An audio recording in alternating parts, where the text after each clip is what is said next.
Hey, thanks for downloading the show. Osher here. John Saffron's on the show today. And before we get to John, you might hear an ad. Why would you hear an ad? Because I need to pay the people who work with me. I've got to pay Andy, I've got to pay Rachel. So if you hear an ad, thank you. You're helping us keep the lights on. If you don't hear an ad, we'll get to John Saffron saying something cool. You've seen my work. Oh, John goes and hangs out with these Klansmen, and it's like, of course he would, because that's fascinating. But then, it's become this real recent thing where it's like, why are you platforming I went to the Ku Klux Klan as a Jew and sat there and blah, and the way I framed it, as if there's like one person out there who, on a sincere level, is like, oh my God, he's giving a platform so the Ku Klux Klan can advocate them. It's just like so disingenuous. And so if you're a writer who's too unimaginative and too lazy to like leave your keyboard and you just want to kind of have an angle, then your angle is always deconstructing other things that are out there and, you know, the people that have hit the streets. That is author, journalist, and I guess all-round interesting agitator, John Saffron. And this is episode 401 of Better Than Yesterday. Better than yesterday. Better than yesterday. All should get better than yesterday. Better than yesterday. All should get better. Hello and welcome to Better Than Yesterday. I'm Osher Ginsberg. Thank you for being here. I really appreciate it. If this is your first time on the show, it's a podcast called Better Than Yesterday. Just here to try to help you make today better than yesterday. Something you hear on the show today will help you do just that. Go to bed tonight and go, you know what, I feel like I know more, or I can do something different, or I've got an awareness that things might be better today than they were yesterday. That's it. Like there's 400 other episodes that you're more than welcome to go back and have a listen to. I'm here Mondays and Fridays. Mondays I'm here with a guest. Fridays I'm here with you. You can always find me on email, send Osher email at gmail.com. Also find me on Instagram, Osher_Ginsberg. Thanks for all the great feedback, both on Instagram and on the emails about the Mitch Tambo episode. It touched a lot of people in ways that they weren't expecting to be touched.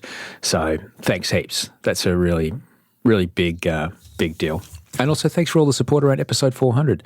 I'm really grateful for that. Really, really grateful for that. So you can always get in touch with me. Send us your email at gmail.com. That's where I am. Oh, I forgot to tell you who I am. I'm Osher. I'm a TV host. I'm an author. I'm a podcaster. I'm a dad. I'm a stepdad. I'm an electric transportation enthusiast. And I think that's about it. Yeah, that's about it. And I'm currently drinking iced tea because it's a hot summer's day, but it's fucking September. Jesus Christ. Anyway, let me tell you about my guest today. Oh, I've got to tell you, this is an interesting one. Okay. So John Saffron's on the show today. I love John Saffron. I've known John for a very long time. We met in the mid-2000s and I was a fucking mega fan. He was on a TV show called Race Around the World in 1997. It was kind of like the first time, and we talk about this, it's kind of like the first time people turn these tiny little handy cams back around on themselves and filmed as if they were talking straight to camera. And I took his particular style and I ran with it. And what I learned from watching John is the kind of thing that helped me make my demo tape that got to Channel V, which then propelled me. So I was enormously influenced by John and John's work. And I have been the whole time. His TV shows, John Saffron's Music Jamboree, I found really fascinating and really interesting. And I loved his radio show that he used to do with Father Bob as well. John is an extraordinary author. His most recent book is called Puff Peace, How Philip Morris Set Vaping Alight and Burned Down the English Language. It's a conversation all about, I guess, how the cigarette industry just keeps on going. And it's kind of interesting. So you should go and get John Saffron's brand new book called Puff Peace. Now, here's the thing. This interview is a little older than this book. So I went down to Melbourne for, I can't remember what, And I knew I was going down, so I said, hey, John, do you have a moment? Because he and I used to play Scrabble against each other quite a bit. He's a very good Scrabble player. So he and I used to play Scrabble against each other quite a bit. So can you come on the podcast and we can talk about your book, Depends What You Mean by Extremist, Going Rogue with Australian Deplorables. And we wanted to talk about the kind of extremist scene here in Australia. And he was into it, and it was great, and we had a good chat.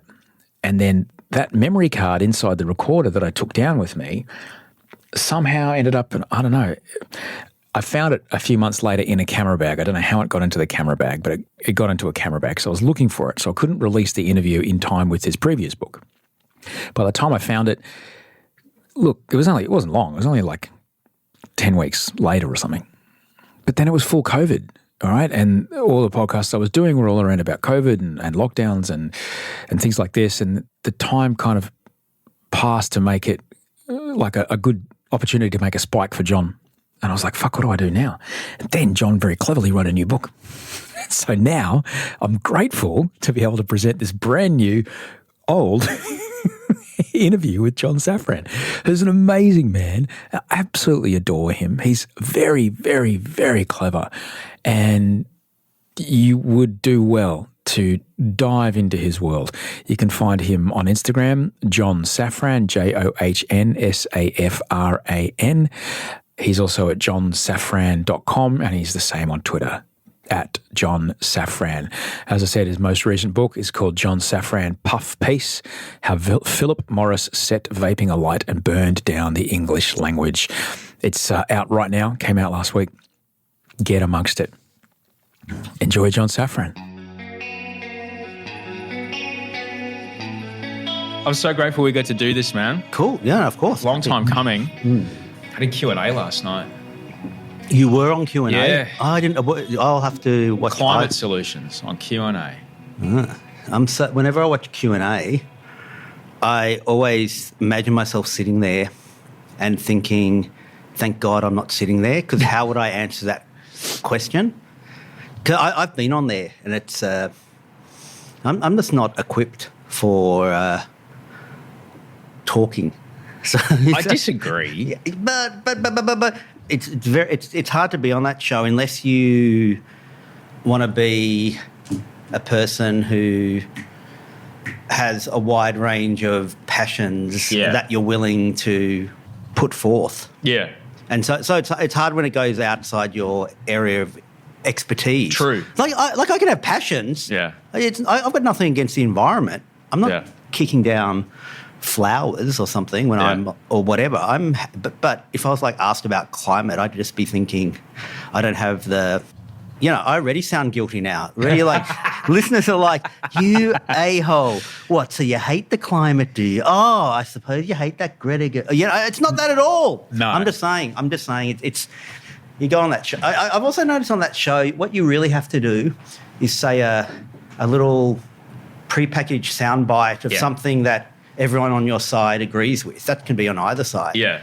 It's very hard to sort of to introduce something that's new more concept. That's more complicated than that. Yeah, and it's interesting you say that, because that is the homework that I did coming into it. I'm like, okay, we're probably going to cover this.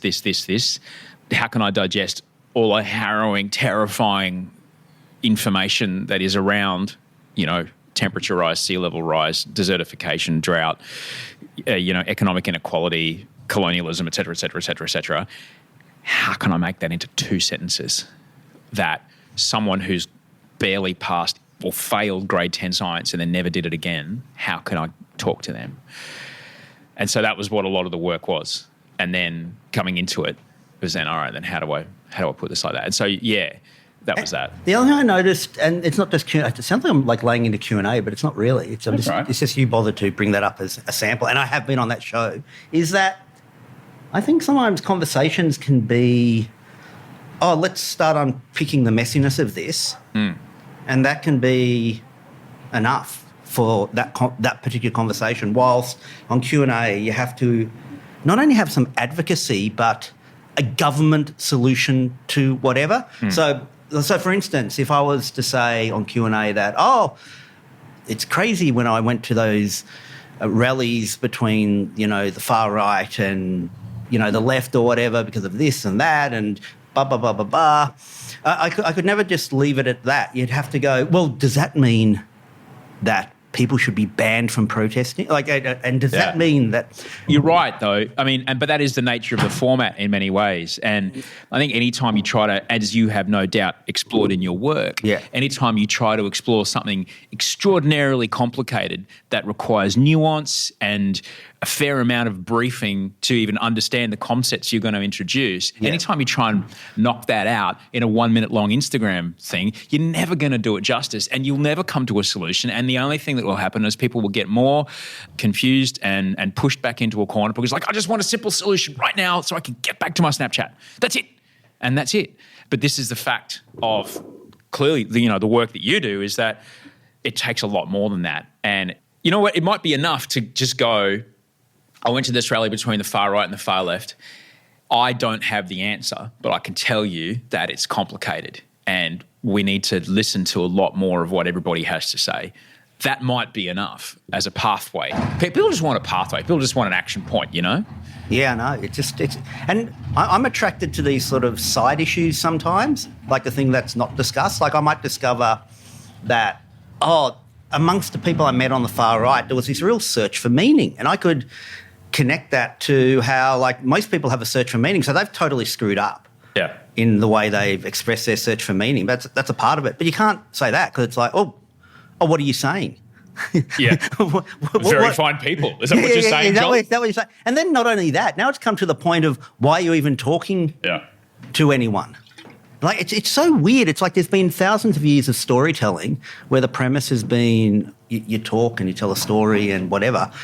And now there is this weird thing. I kind of get away with it. I feel like people who have established some sort of premise 15 years ago or whatever, they're allowed to kind of go along the way. So I'm not complaining on behalf of myself, but yeah, I mean 10 years ago, you've seen my work. It was John goes and hangs out with these Klansmen, and it's of course he would, because that's fascinating. And why wouldn't he? But then, it's become this real recent thing where it's why are you platforming It's always this is the most disingenuous, glass half full bullshit where it's as if when I went to the Ku Klux Klan as a Jew and sat there and blah, and the way I framed it, as if there's one person out there who on a sincere level is oh my God, he's giving a platform so the Ku Klux Klan can advocate them. It's just so disingenuous and bullshit, but that's where it is now. And I think part of it is that, because we were talking about how everyone needs angles or whatever. And so if you're a writer who's too unimaginative and too lazy to leave your keyboard and you just want to kind of have an angle, then your angle is always deconstructing other things that are out there and, the people that have hit the streets and stuff. Does that make sense, or am I sounding like a lunatic? That absolutely does, because that's a part of it. And there's a few things to unpack there. I'll never forget the first time I ever saw you was on the 4x3 television. 4x3? Yeah, that's how long ago it was. And you're the reason that I bought a high-8 video camera and turned it around and held it on the end of my arm and filmed myself, because I'd never seen anybody do that. And you did it on a TV show called Race Around the World some 26 years ago.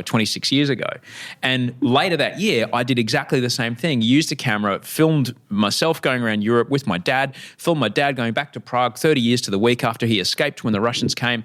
And then 2 months later, used that same camera and that same technique to shoot my audition video for Channel V, which that got me my job, all right? And I was inspired by the work that you did. I remember the very first time I saw you, there was a lot going on that show, but you, naked, at the Western Wall, being berated by an IDF guy in broken English going, what the fuck are you doing? Why are you naked in a St Kilda? You had a St Kilda scarf on, streaking. And that was my first memory of this skinny blonde kid.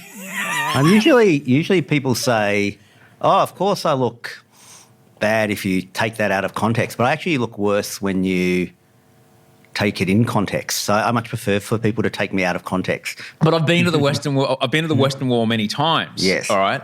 And That's in Jerusalem. yes, I thought it'd be a good co-host and maybe... appreciate that. Yeah.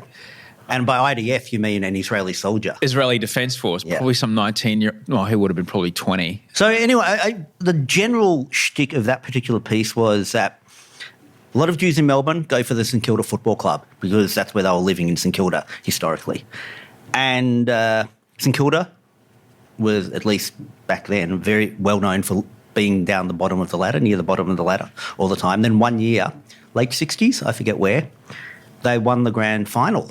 So it was like this anomaly. And that year, the grand final fell on the holiest day of the Jewish year, Yom Kippur, where Jews are in synagogue praying, because the Jewish calendar is different, so it doesn't fall exactly on the same... Don't worry, Roman the Christian one as well. Like, why does Jesus die on a different day every year, but he's always born on the same day? Like, it's really confusing stuff.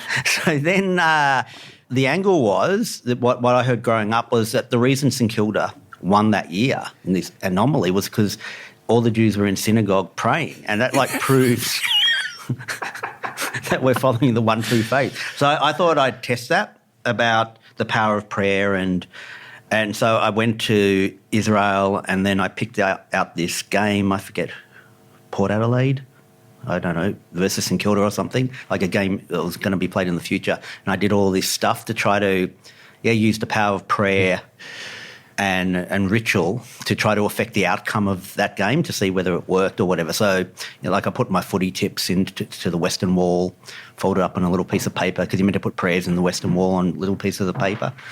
Did a few other things, and then also, I streaked because that's what a true fan would do. So I thought, streaking with my St Kilda scarf and beanie through the streets of the holy city will somehow bring about. It was before. It was kind of before the second Intifada, so you were kind of like before 9/11. There was all this stuff you used to do before 9/11 that just sounds really strange now. Yeah. Well, look, mate, I'm glad you did it, and I hope you don't feel any shame about it at all, because you demonstrated to someone like me not only creativity in telling a story, but also you just got to commit. You got to 100% commit. If you're going to do it, if you want to make a point, you got to commit. And I took that, John. I took that through my career. But similarly, that theme extends to all the way to your conversation with the clan, because you're running, through an incredibly disputed part of the world, which a lot of people don't realise is that we're sitting in Collingwood in Victoria, and across the road from where we're sitting right now, there are 3 trains sitting on top of a building, which I'm believing are offices. Oh, yeah. That's about the height of where the Dome of the Rock is, wouldn't you say? Above the Western Wall? I don't really know, but I'll it's go probably for about that high. It's not very high at all. It's a really disputed part of the world. Yeah. And you were there. You were there between 2 incredibly powerful forces, and that's kind of interesting. I just poured you a second glass, but there's a lot of weird froth on that, so probably don't go near that one. I interviewed Erin Brockovich, and I gave her the lawyer woman. I gave her tap water because I'm an idiot. And she sued you? No, she drank. She drank it, which is pretty wild. You did touch on something before, which I'm kind of interested in your work. You're often talking to people who are on the fringes of, I guess, belief and action. Mm. It seems, as you referred to it just then, this idea of once you say this particular one thing, then you are out for life. This cancelling idea, or because you spoke to that person, you too, John Safran, you are out for life. That doesn't really serve us, does it? Well, I don't care, but it's totally hypocritical, because the way people find out about things is because people have gone out there and examined it and then come back, and then people read it, and then that's why they know it. I remember at the real starting point of this, around 2015, when this thing called the alt-right that people hadn't really heard about before started to spike a little in the lead up to, Trump getting elected was part of it, or the lead up to that, the campaign leading up to that. And, people just didn't know what this thing was. It was like this strange thing. Like, you know, if you went back even like a year earlier, like talking about things like the alt-right is like talking about, you know, people who believe in UFOs or something. It was like this real obscure, strange, on the fringe thing or whatever. And then it was slowly coming more into the mainstream. And there was a writer for a magazine in America called Mother Jones. And this writer, I don't know who he or she was, wrote an article.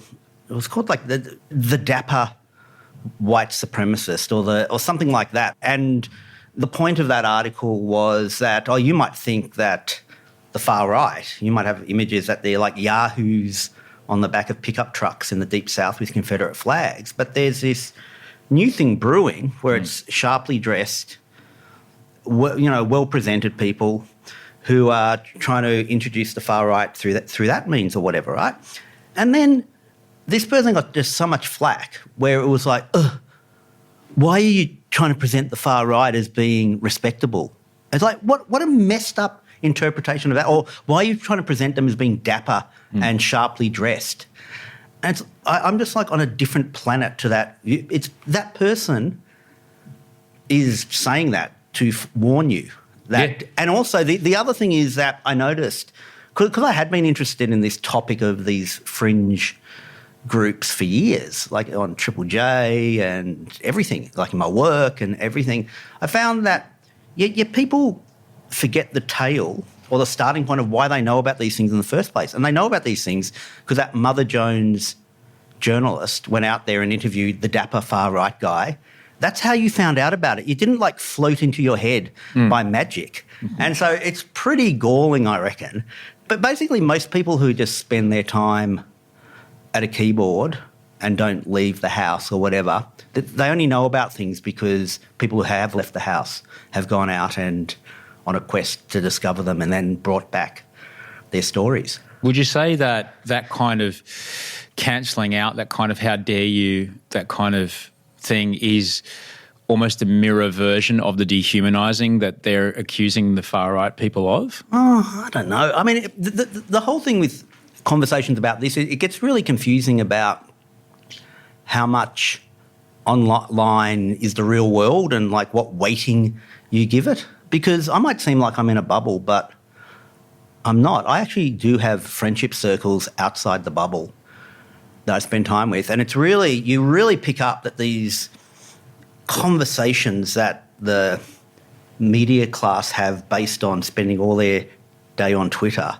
people outside the bubble just aren't thinking about things that way. I remember, because I like following the movies and the box office and everything, and if you're sort of like narrowly focused on Twitter and everything around that, it's like, oh my God, Birds of Prey has come out and there's two sides. There's the incels who can't stand that there's a powerful woman as a superhero.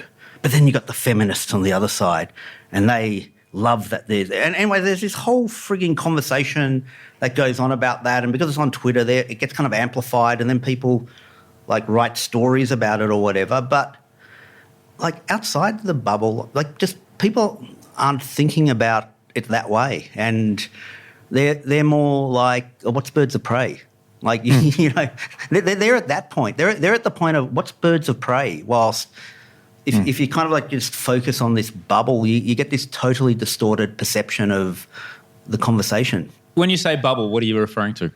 But by bubble, I mean that a handful of people will say something on social media, then a journalist will write an article about it, and it totally distorts what people are talking about and how much they care about it. To put it another way, I would love to set up a market research company, like a legit one that does data all legit and, you know, like the other research companies, that when something is discussed as if it's got this great meaning, how much people, based on social media, how much people outside actually think about this. Let me give you an example. This book publishing company, they published all these classics, you know, like Wizard of Oz, those types of books, but they they did the covers, so non-white people were the illustrations on the covers. So like Dorothy's black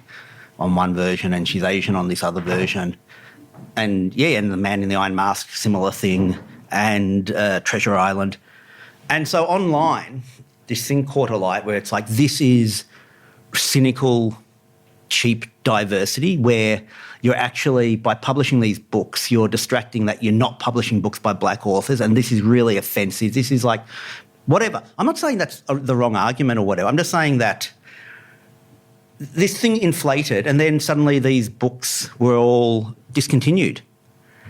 So this is what I'd like. I'd like to have a market research company that does who does that thing where they research, like, I don't know, they ring up 1,000 black Americans or however they do their research, so it's legit quantitative, qualitative research, to find out whether, like, that reflects what people outside that little bubble actually think about that. If you go to 1,000 non-white Americans and say they've reprinted The Wizard of Oz and they've made Dorothy black on one edition and Asian on another edition, whether, outside the bubble it is seen in this sort of like negative way in which these books must be discontinued, or whether it's just, okay, sure.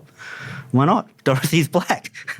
I would say your market research firm would get pretty much the same result every time until it's something that actually matters to people. And that's a really interesting point, in that the very nature of how the media cycle is now, and it's been it's so able to be manipulated, as we have seen in elections now, that enough volume created by, and it can only be a few small amounts of people operating on a kind of amplified bot kind of scenario. If you get 10 people writing 300 tweets each, that's 3,000 tweets. So suddenly an algorithm spikes up. And I know this to be of absolute fact. There is software available, B2B software available, that these media companies sit and go, oh, look, that's trending. People seem to be interested in this. As eyeballs here, I'll write an article about that. They pluck this out of thin air. They then write an article about it. What do they use for sources? The tweets. And then that thing then gets spun up, and then the comments on the bottom of that then become, more fodder for the next article. So eventually, by the time it goes up and up and up and up and up, from blog to small website to bigger website to bigger website. So by the time it gets to news.com or Daily Mail, it has the air of legitimacy, but it's completely invented. And outside of those initial instigators, no one actually gives a shit. Yeah, but it's not even like they've got a position on it. It's like they're just not thinking about something that way. There's so many things like that, like when there's the all-female Ghostbusters. I like that film, and people can get fucked. It was great, but people lost their minds over it. Well, did they, or did people did a handful of people online, and it gets totally, in the way you said, totally escalated when... I think that's what happened. In there was 99% of cases, people just turned up to the movie and they're like, oh, okay. Oh, yeah, okay, sure. It's got these... Yeah, I took my stepdaughter. We had a great time. And that's it. Yes. That was it. And we went home and we had grilled hamburgers, and then we went home. That was the end of it. Another thing I've noticed about this, what you're talking about, this culture, this online thing, is it's very, and woke culture and stuff, is it's very American-centric, top-down, Americans setting the agenda about something. Yeah.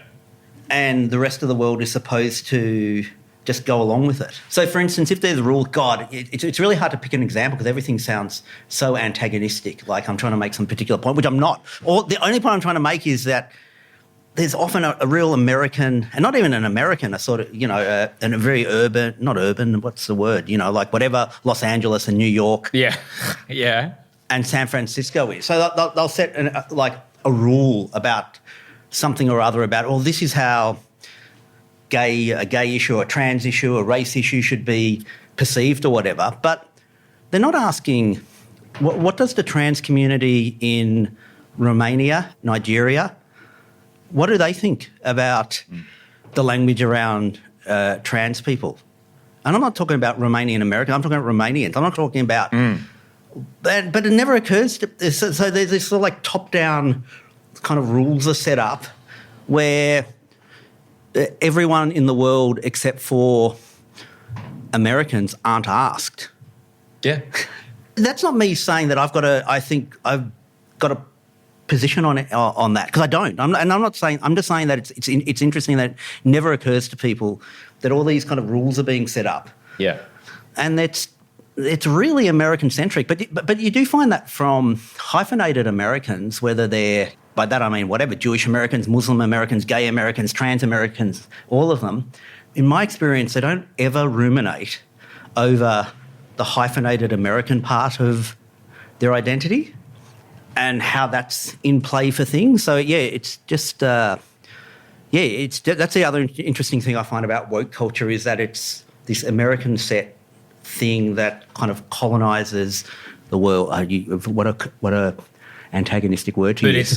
But you know what I mean? It is. And I think it's the nature of those platforms being based in San Francisco, that unknowingly, that culture of, if you listen to someone like Roger McNamee, who wrote a book called Zucked, yeah, that culture comes down to the almost libertarian ideals of the very people that wrote the code. The kind of person who studies computer science and then gets themselves to Stanford from wherever they were in the country and flees and gets around these kind of libertarian, and they're generally kind of white American guys, not a lot of diversity in the coding culture over there, that when they're writing a line of code that shows which algorithm, well, I showed John Safran this morning while he's enjoying his cup of coffee, I'll go show him that one, because way down deep in this code there's this, someone made a decision at that level.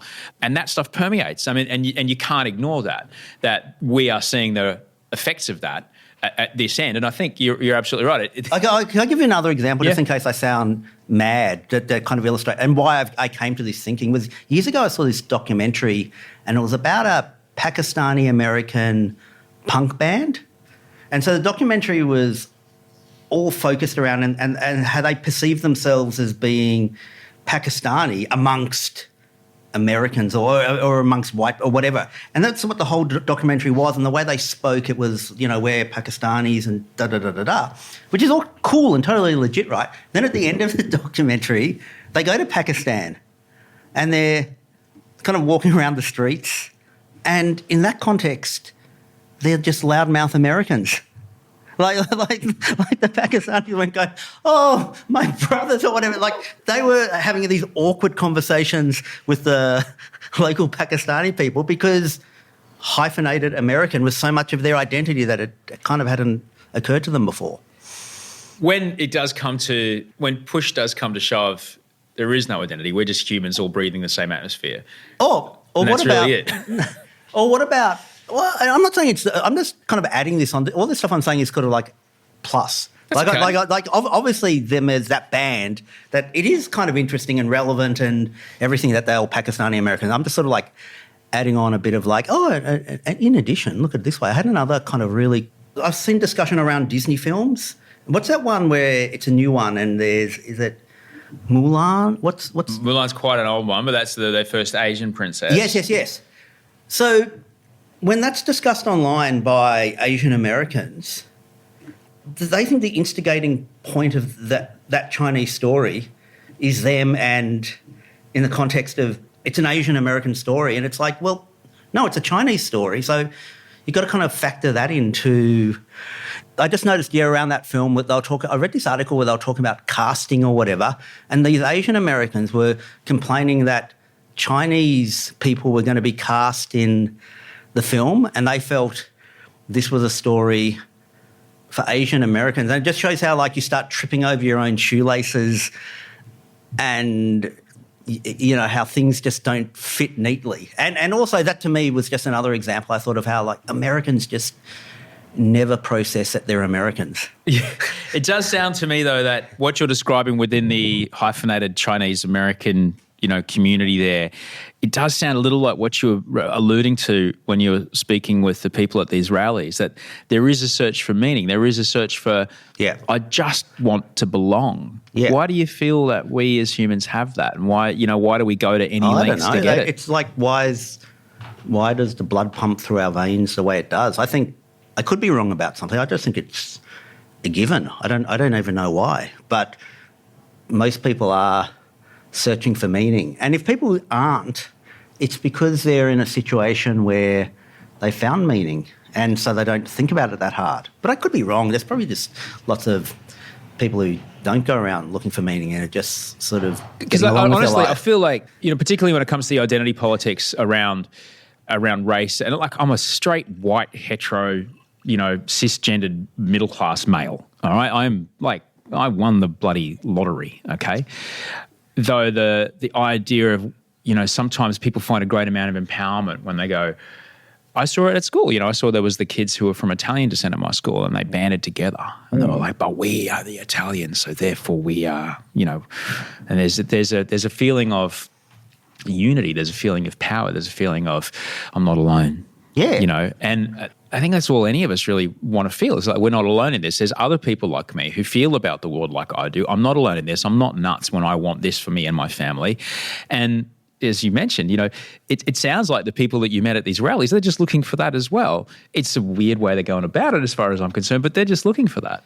When I was at these rallies, I really noticed a distinction between the organisers and the people who turned up to the rallies. Mm-hmm. So often the organisers were really intelligent and they knew exactly what they were doing. And in the same way that you just have criminals out there and murderers and bad people out there are people who have real bad faith and they kind of want to, they hate people. They, in the case of the people at the rallies, they might hate, Muslims or Jewish people or Aboriginal or whatever. And like they know what they're doing and that's just what they're doing. But whilst the people who turned up to the rally, they're the ones where there was a lot more, in my mind, a lot more flexibility that maybe they were caught up in something that they can get uncaught up in because they hadn't thought it through that way, which is scary on its own. Like, to give you a real sharp example, what I mean is I was talking to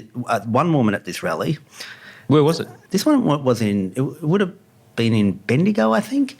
But I spoke to this one woman and she was going, I was like, why are you here at the rally or whatever? And she goes, it's really good because these guys, she was talking about the organisers, the far-right organisers. She goes, see, in my suburb, we've got a real ice problem and no one does anything about it. And so these guys are saying that, we can help people get off ice.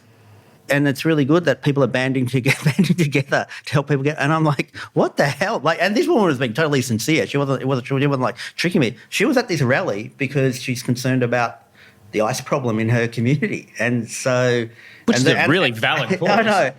I mean, the other thing about her was I remember was she was not living in the lap of luxury. She was talking about how she's couch surfing at the moment because she had to leave her house because she had an abusive partner. So that was like another. So suddenly you've got this woman who's couch surfing because her partner's abusive and her house isn't safe, who knows there's an ice problem in her community, and somehow these manipulative jerks, the top tier jerks, have framed things in a certain way that she thinks that's her solution.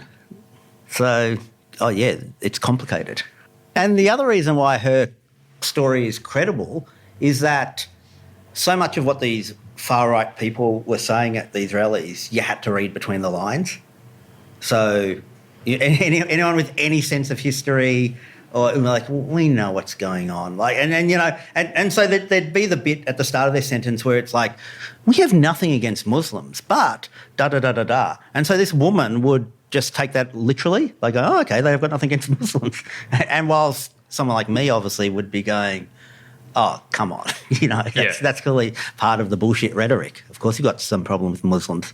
When you look at our country and you look at how much it's changed even in the time that you and I have been alive, we're a very similar age, what do you see going forward are the challenges that we face around that kind of, in our community, in our, dare I say it, the push towards, us having to figure out how to all live in a time of incredible resource pressure? Well, I think we have to round up people. No, I don't know. Geez, that's a bit hard, isn't it? I do think there's a thing in Australia where you've got issues around the Indigenous community, and then there's kind of everything else, and to kind of like bundle it in all together can not be helpful. When you start finding out stories about the history of Australia, it is just mad. And so it's just mad that you kind of don't know about these stories and that we kind of tried to sideline them or whatever. So there's I was hanging out with this dude because he was doing a documentary, and he's a friend of mine, and he sort of wanted my help and advice or whatever. And he was looking at these like place names all around Australia and like why they're called that, like things you just drive by because it's on a sign or whatever. And all like Murdering Creek up near Yandina. Yeah, all that kind of stuff. And it is totally baffling that that's kind of not part of what Australia has to kind of have a. It's interesting you say that. Like there's what we, as our shared history, as part of how we got here, there is this extraordinary thing with Indigenous Australians, and then there's everything else. Do you feel we kind of need to get around the Indigenous Australian thing first? I mean, and I'm no expert in this, like, so you should get someone else in who knows more. But even when it comes to things like poverty, for instance, like when you go up to the Northern Territory for the first time, it's like, what the is going on? And that's another thing where there's Indigenous and then there's everything else. Yeah. And I think sometimes by like bringing all social justice issues in together, which is obviously good in some way because it's like there should be allyship and there should be like we're all in it together. So it's totally cool or whatever. But there is an aspect where that can hide what this like extraordinary problem that is different to everything else. Where does leadership play a role? Like, when you look around the world, are there any countries that have kind of got it together a little bit around this? I love watching leading up to the American elections and watching all the candidates. It's a circus. They're so much more entertaining. Not so much this. Last time was totally mad when the leading up to Trump and Hillary and watching all the different candidates, because it's like Australia but on acid, and almost like you had to stop to think, hang on, this isn't a play. No. Like there's more fascinating character studies going on here than like in most films, but it's the real world or whatever. I'm wondering though if as you mentioned before, we don't hear about the trans experience. Is the leadership around how do we get people who have different value systems and different belief sets and different cultural practices, how do we get them to cooperate to create a community? Is that coming from, say, for example, a leader in an archipelago in Indonesia somewhere? Is that coming from a place on a border area of India and Pakistan? Is that model in a community somewhere that we just don't bloody see? Yeah, of course. Yes. Because there's far more challenging and pressing resource issues in places like that than there are in this place of, look, and I'd love to debate with you about this, but I'm about to flush 10 perfectly good litres of drinking water down after a poo because I ate 3 times as many calories as anybody else in the world last night. You're not going to like this, but I once went out with this girl. She was really nice or whatever, right? And she didn't want to flush the toilet for reasons you're saying. Yeah. And I was just, listen, can you just save the environment some other way? Can you just goddamn flush the toilet? That was my... Number ones or number twos? Number ones. Oh, well, we have a if it's yellow, let it mellow in our house. Well, that's fine or whatever, but, I'm not... I need to be brought along. I'm like, I'm an old curmudgeon. That's okay. We bucket flush in our place at the moment because Sydney's undergoing a cataclysmic drought. Drought's probably the wrong word because droughts end. This is our weather now. So, we bucket flush at the moment. So I haven't pushed the flush button, and all I do is I just put litres and litres of water that I've showered with down after my poo, and it's great. Yeah, I don't know. I'm just like, I'd be lying in bed and psychologically just thinking about that toilet bowl. It would break me. If you close the lid, it's fine, John. There's some environmental things where, like, for instance, telephone books. Yeah, I remember them. Where I just think about old people and alienated people who, like, need the phone book. And so I'm thinking, is there some other way to save the environment besides... Because I'm thinking about those people who need the phone book. Yeah. And so is there some other way to save the environment besides not producing phone books for those people anymore? I 100% agree, and it goes back to what we were saying at the very, very start. There's not one or two environmental saving solutions. There are 1,000 for every person. and it's nuanced in every case. So, for example, the old person who, probably lives up the street here in Collingwood is wondering, why is there so many coffee roasters around my house? It used to be factories. I'm the only person left on my street. Everyone else has turned into a, bespoke brewery. Yeah. Where's my phone book? Get off my lawn. I'm just going to run the air conditioning with all the windows open during summer. That person needs to be shown, taken by the hand, because the solution that works for them is a completely different. They're not bucket flushing. Because they never have had to. It's just not culture. Like, I poo, I push the button. That's it.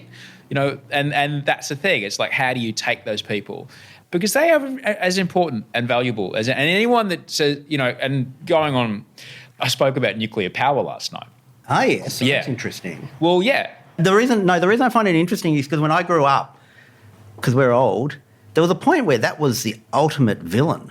There was no bigger villain It was. than the nuclear power right. But then AOC, Miss Cortez, Alexandra Ocasio-Cortez, the young American politician who the kids are all into, and I saw her say, we've got to look at nuclear power. And she just said it like something that would get you, quote unquote, cancelled as the most provocative thing you could say back in the 1980s while you're listening to your Midnight Oil Blue Sky Mine record. Which is a great record. It's like clearly life has moved on. And that's what I spoke about last night in that. Because no one talks about the fact that nuclear power is something like 470 times safer than coal. Oh, I love this. Yeah. No, I'm not saying I love you. I love how you're this crazy advocate for it. This is good. Well, no, I'm just an advocate for facts. Okay, all right? sure. Don't get me wrong. It's super expensive and way more expensive than solar and wind. And solar and wind now can just beat it at the bottom line. But, just to reference the blowback of talking about this stuff. How dare you, how dare you, how dare you, the amount of people that are going me today because of what I said. But the fact is that it's 472 times safer than coal. And they don't make an HBO miniseries for the thousands of horrible airline disasters. So I was about to say, I was about to bring up Chernobyl. Yeah, right.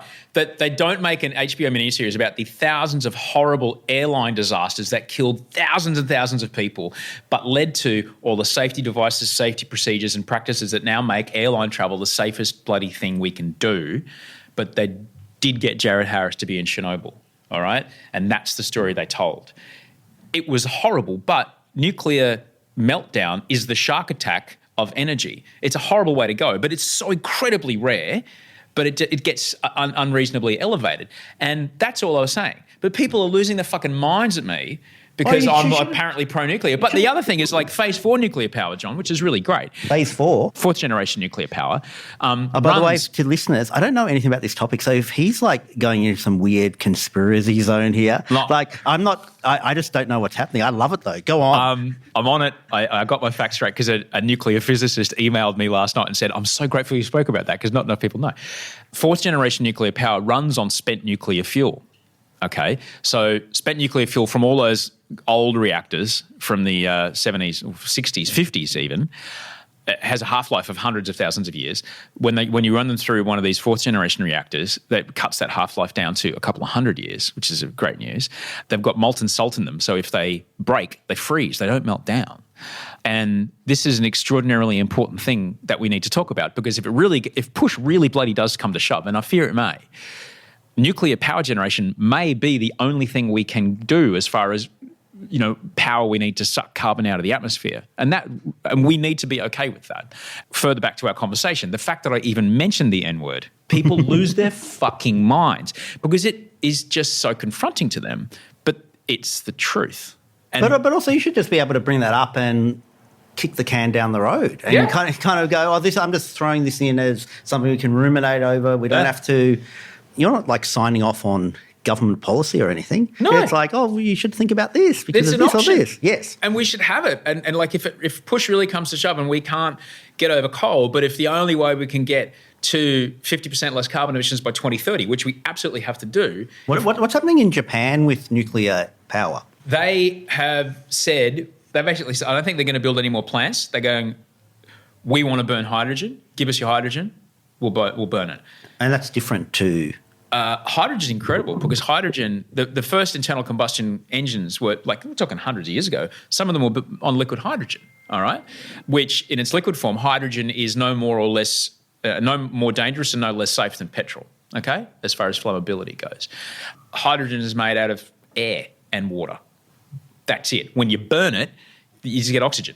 It's an incredible thing to combust. We can, at current infrastructure levels, because on an ionic level, if you put all the hydrogen in the current gas system, the seals don't work because it's a really weird atomic situation that's happening. On the atomic level is what I'm talking about. But we can put up to 10% hydrogen in the current existing national gas pipeline, and no one would even notice that they're cooking their eggs with 10% hydrogen. But hydrogen is a renewable resource, and you can get it by using power from the sun.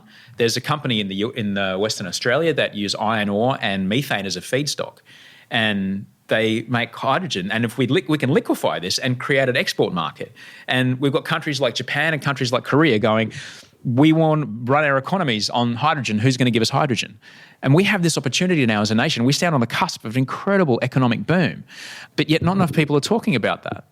Well, you can have your nuclear power as long as you flush your toilet. That's the balance. But hang, can you tell me? Because I'll be flushing my toilet with desalinated water. What was going to go on? I want to know what was going to go on when they wanted to dam the Franklin River. What was that in aid of? I don't know, but I remember they lost them an election. I remember that's when the environmental movement. Because that was about coming up with another power source? Perhaps. I don't know.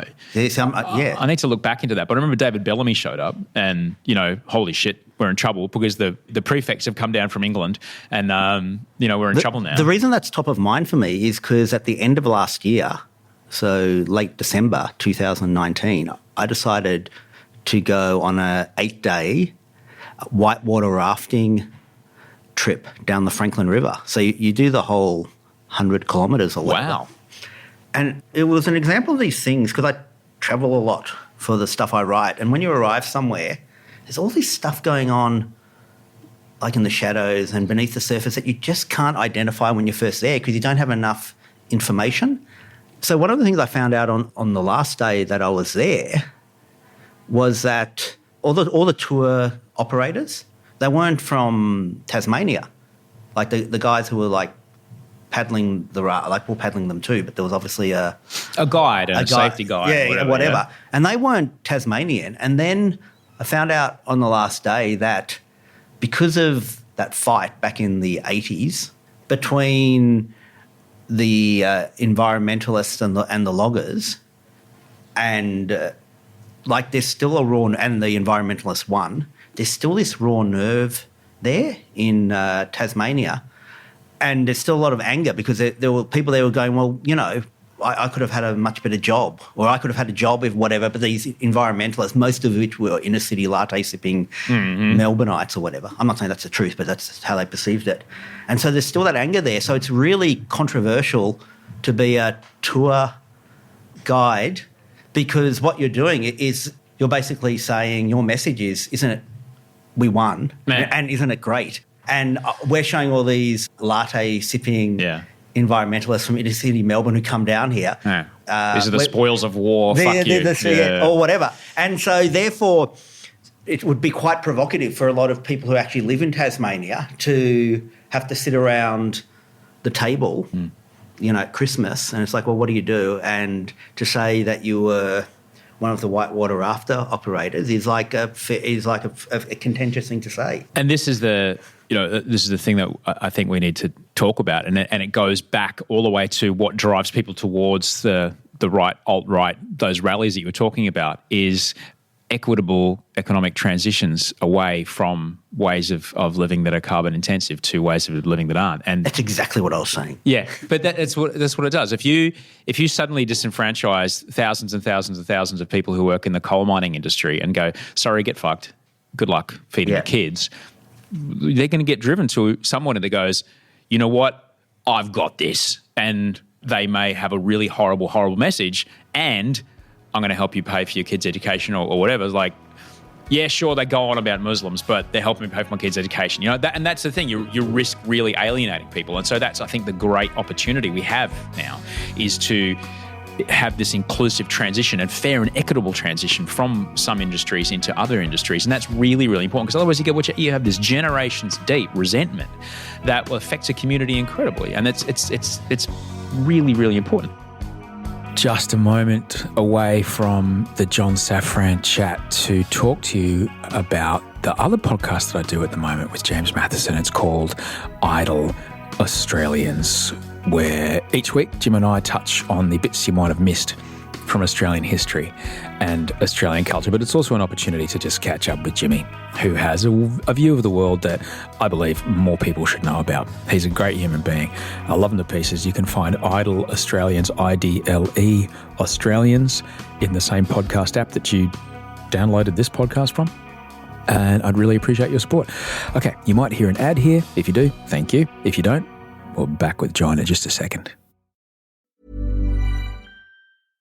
This preseason, take football further with NFL Game Pass. We make plays and we dominate all night long. Catch every rookie debut with live out-of-market preseason games. Welcome to the NFL. See big names in their new homes. And here comes one. Julio Jones, touchdown. Plus, get all the action in 45 minutes or less with condensed game replays. Oh, my goodness.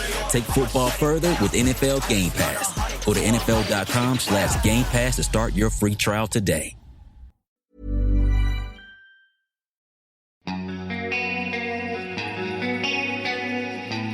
We've done an hour. I want to shift very, very hard. I want to do a big fucking handbrake turn and talk to you about the very important topic, John, Yes. of Scrabble.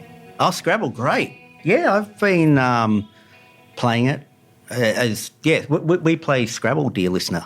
Yeah. Why Why didn't I bring a board? Yeah. Yeah, I know. There was a time when I would come This to Melbourne. is so annoying. I tell you why this is so annoying. I had a board in the boot of my car, and like 2 days ago or 3 days ago, I just sort of not even really know. It wasn't like I made this passionate decision. Yeah. But you know, you got lots of junk in the boot. I was going, I'll take some of the junk out of the car, and I took it out. And since then, there's been 2 occasions, this is the second one, where it would have freaking been handy to be able to go, okay, I'll just pop out there. I'll be 3 minutes. I'll come back with the board. Play some tiles. Yeah. The new word list has been released. Oh. In 2019. So every few years, it's not every year, but every few years, a new word list is released, and it's based on other dictionaries. So it's not like the Scrabble dictionary. People go, oh, these are some new words we've heard. Let's put them in there. It's sort of more, it's less subjective than that. So if you've got a problem with words in the Scrabble dictionary, which some people do, they go, I can't believe XU is a word. Well, don't blame the Scrabble dictionary people. Blame the Chambers dictionary people for putting in XU in their goddamn dictionary.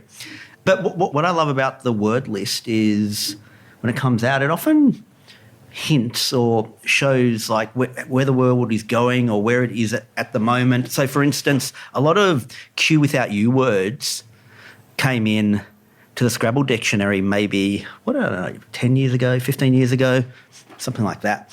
And it was because part of it was there'd been immigration. So you had like people from country like Arabs and Muslims, and they come to the West, and then they start using these words that are like Arabic words, and they need an English transliteration for them, and then they become English words in themselves. And like Qibla is one, Qibla. That's the direction you face when praying to Mecca, right?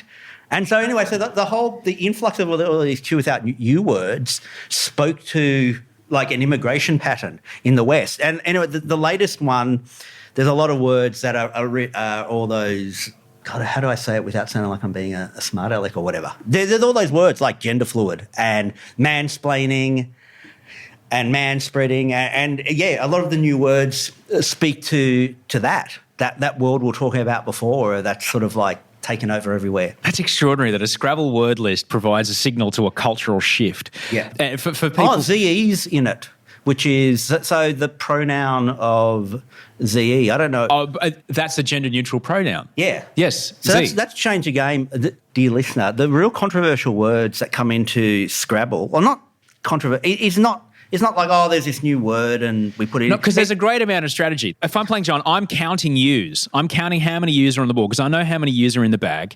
And I know that if I've got, if he's got the Q, if I get as many U's as I can out and don't put, that's going to leave him with 10 points and it might just be a game winner. So there's a lot of strategic advantage to using the right and wrong words. And the sort of the easiest words that are really helpful and just change the game are these 2-letter words where you have one letter that has a real high value. So the high value letters are Z, Q, X, and J. So Power tiles. So as soon as you have these new 2-letter words that have one of those power words, that it just changes the entire game. So, for instance, before QI came around, so we're going back decades, so Qi, as in the Chinese mystical life force, before that came around, you had to plan your whole game that, okay, I've got a Q and, oh, my God, I've got to wait to procure a U. And then it's like having a hand grenade with a pin out. You've got to get rid of it. Yeah, got to get rid of it. And then as soon as the Scrabble word list comes out, it's like, oh, Qi's now a word, QI. Suddenly it's not as you said, it's not a hand grenade. It's just this easy way because I is such a common letter. And so it just changes the whole game. I think it's fine, but it just changes. So the fact that there's now the gender neutral pronoun ZE, that frigging changes everything in the same way. It's redirected. This is the strategy of Scrabble. QI is very much, that is the exact reason why Darren Hinch refused my game invitation. I said, Darren, I'd love to play at Scrabble one day. And for people who don't know, Darren Hinch is a firebrand Australian journalist and broadcaster who literally wrote the book on Scrabble. He is the man that is credited as taking Scrabble from just some fun parlour game to the international competitive thing that it is. It's a really good book if you want to read it. And I said, I'd love to play at Scrabble one. He goes, no, I refuse. Since QI has come in, it's ruined the game. I was like, come on, man. Yeah. Come on, man. But what it does, though, and conversely... Do you know, to give a comparison so people know that before QI came around, when that wasn't there, it was like Test cricket. Yeah. And then QI makes it more, what's it called? 2020. Yeah, it's more 2020. It's just like... I don't think it's a problem, but it does change it. It just changed the game. I think I'm on the double-edged sword. So now that QI is around, for example, or ZE... Yeah. Now I have to be so careful where I put like a 4 or 5 letter word that's got an I or an E. I can't put that I or an E next to any doubles or triples. Yeah. And it makes the game, it makes every I dangerous. It makes every E dangerous. Yeah, no matter where you put point. it. You've got to be so strategic. I take this way too seriously. So I do warn people before I play them. I'm like, of course you should take it seriously. I give them the dictionary and say, you're allowed to look up before you put down. Yeah. Because I will crush you. I know that, you are my relative. I will crush you. But there was a time where I knew, I think it was like 900 threes, 3-letter words. There was a time where I knew maybe about half of them. Wow. Just off the top of my head. But I was right into Stefan Fatsis, that book Word Freak, and I lived with 2 other guys. We played 3 games a night. We had a leaderboard. It was pretty, like, I guess other people, where they live in a share house, they have other kinds of practices, but ours was Scrabble, and it was a pretty epic thing. One of the pleasures about Scrabble is it opens up your brain in this...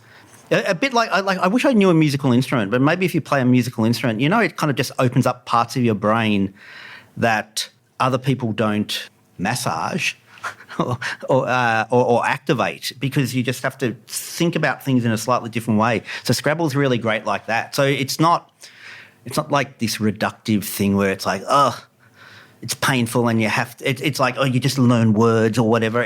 It's really helpful beyond that. It just opens up it opens up your brain as surely as taking in an acid tab does. I would agree. And I was just actually having this conversation with my Uber driver on the way here about how things that are in the creative space help me do my other jobs. Yeah. All right, particularly, and this is why hobbies are really important, because you massage your brain, you make sure your brain works in different directions, and you look for solutions elsewhere. And that looking for solutions elsewhere stuff is still buzzing when you go to work. And then you say you've got there's an empty whiteboard in this room.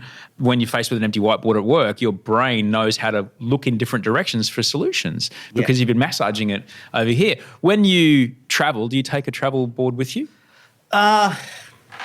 I didn't take it, and I regretted it. I didn't take it whitewater rafting down the Franklin River.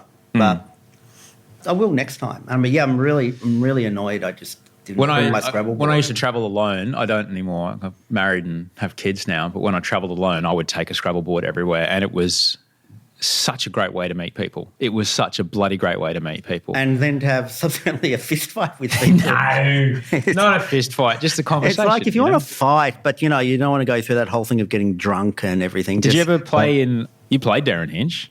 Yeah, that's true. I played him. Who else have I played that might be...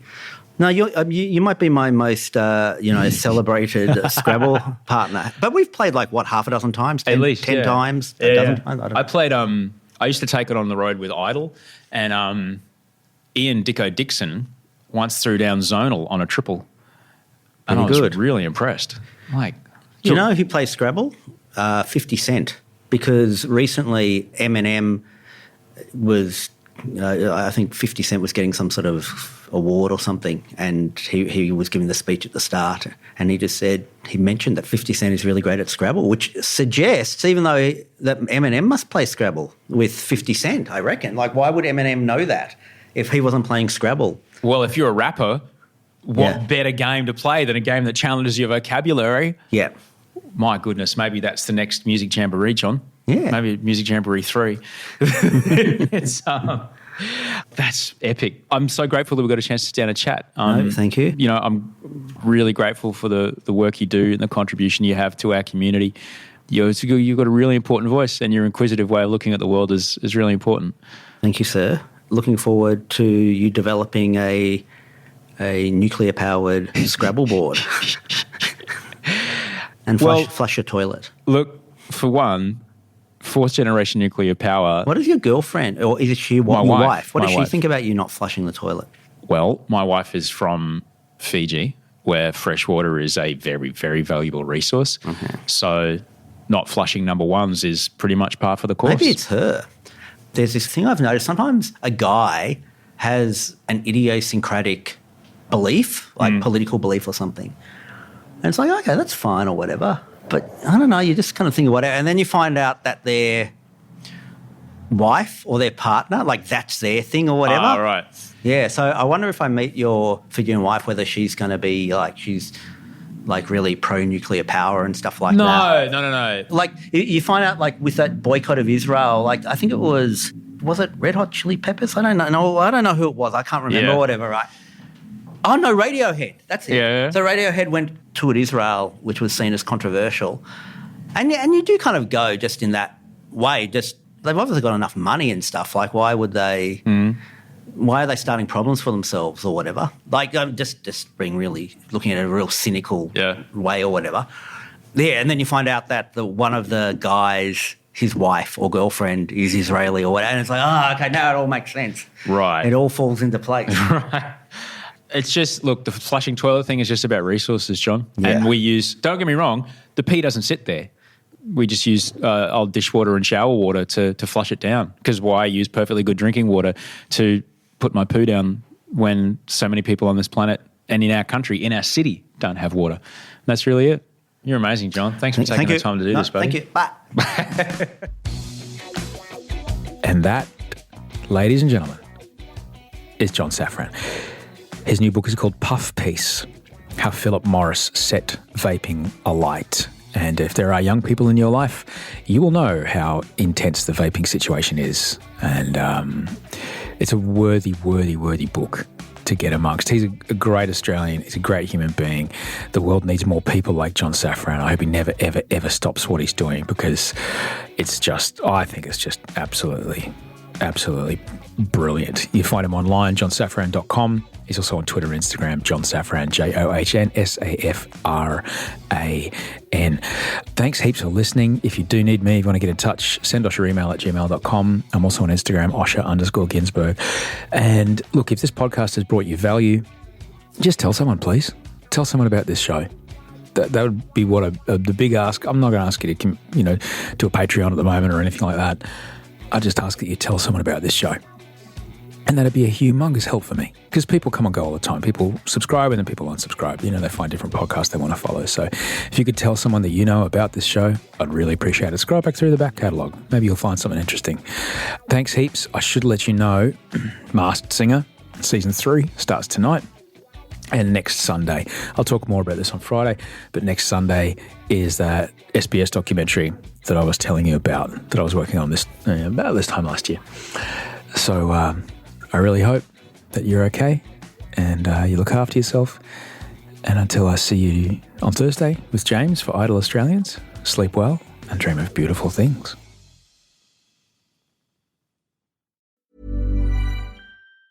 Want the high-stakes stuff? The believe the hype stuff? The criminally good, emotional roller coaster, can't believe what you're seeing stuff? You know, the good stuff. AMC Plus has it all. Can't wait for the beginning of the end? Watch all new episodes of The Walking Dead 1 week early. Want to be chilled to the core? Set sail with the North Water, a thrilling Arctic drama starring Jack O'Connell and Colin Farrell. Plus, uncover gripping true crime content ad-free and on demand. Expect the epic with AMC Plus. Sign up today at amcplus.com. AMC Plus, only the good stuff.